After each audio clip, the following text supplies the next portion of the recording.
বন্ধুরা আসসালামু আলাইকুম। পরন্ত বিকালে শুভেচ্ছা নিন। আমি একটা নতুন আইডিয়া নিয়ে নতুন ফসল করেছি। এতে আশারূপ ফুল এবং ফল এসেছে। আপনারাও জানেন, যদিও টমেটো একটু শীতকালীন ফসল, আমি রমজানকে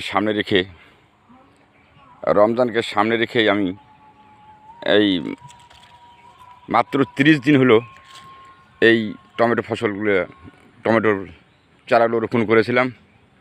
30 দিনের মধ্যেই ইনশাআল্লাহ আপনাদেরকে জুম করে দেখেন কত ফল ধরছে, অসংখ্য ফল এবং ফুলে গাছ ভরে গেছে। এটা কল্পনাও করা যায় না। মানুষ অনেকেই বলে টমেটো খালি শীতকালীন ফসল।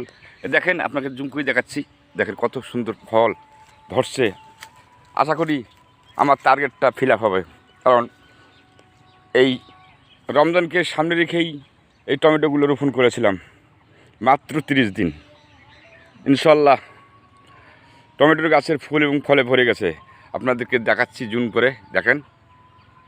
দেখেন এখনও কোনো অর্গানিক ঔষধ বা অন্য কিছু স্প্রে করে নেই, শুধু জৈব সার প্রয়োগ করছি। সাথে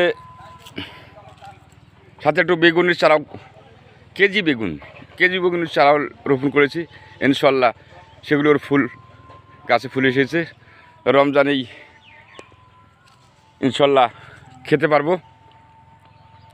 আপনারা আমার জন্য দোয়া করবেন, আমি একজন নতুন কৃষক এর জন্য সফল হতে পারি, আর সফলতার গল্প নিয়ে যেন আপনাদের সামনে এরকম ভিডিও দিতে পারি।